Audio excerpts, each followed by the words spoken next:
చంద్రబాబు గారు గురించి చెప్పాలి.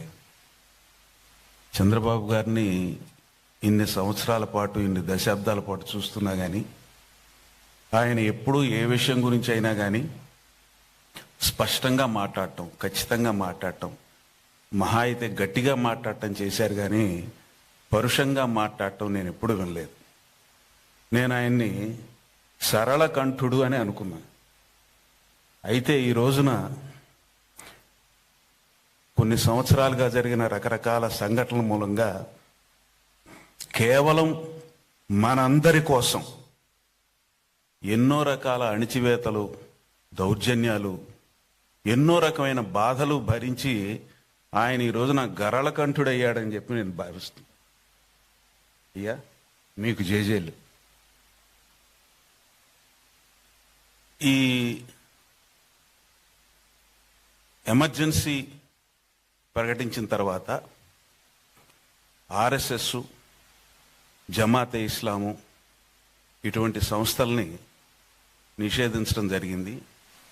అలాగే ముఖ్యంగా ఆర్ఎస్ఎస్, జమాతే ఇస్లామే కాక ఆ రోజుల్లో ఉన్న ప్రధాన పార్టీ అయిన కమ్యూనిస్టు పార్టీని కూడా టార్గెట్ చేయటం జరిగింది.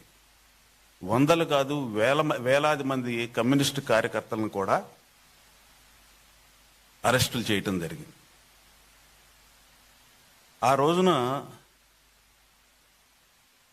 నాకు అప్పుడప్పుడే మీసాలు వస్తున్న రోజు, కానీ ఆ సందర్భంగా మీసా అంటే ఏంటనేది తెలిసింది నాకు. సత్యకుమార్ గారు, మన భారతదేశ చరిత్రలో ఆర్ఎస్ఎస్ వాళ్ళు, కమ్యూనిస్టులు కలిసిన ఒకే ఒక్కసారి, అంటే ఏంటంటే మొత్తం వీళ్ళందరినీ తీసి ఒకేసారి ఒకే జైల్లో పెట్టారు. అదొకటే సందర్భం. ఆ రోజుల్లో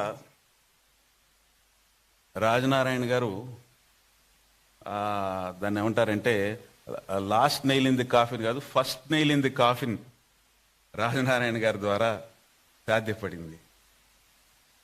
తర్వాత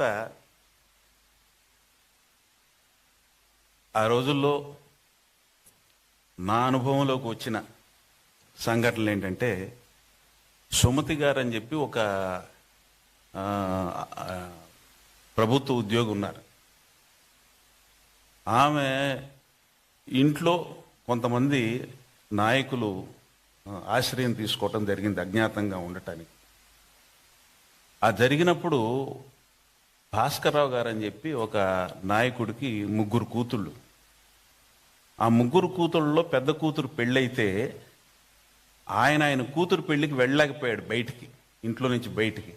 ఈ సుమతి గారు తీసుకెళ్ళి ఆ పెళ్ళి జరిపించి మళ్ళీ వస్తే కంటిన్యూస్గా ఉన్న దాదాపు 1-2 నెలలు ప్రతిరోజు ఆ సుమతి గారిని, అయ్యా అమ్మ ఏమిటి పెళ్ళి ఎలా జరిగిందని అడగటం, ఏమి చెప్పటం. ఒక కంటిన్యూస్ క్యాసెట్ అనమాట. అంటే ఏంటంటే ఒక తండ్రి తన కూతురు పెళ్ళికి వెళ్ళలేక ఇంకోళ్ళ ద్వారా పంపించి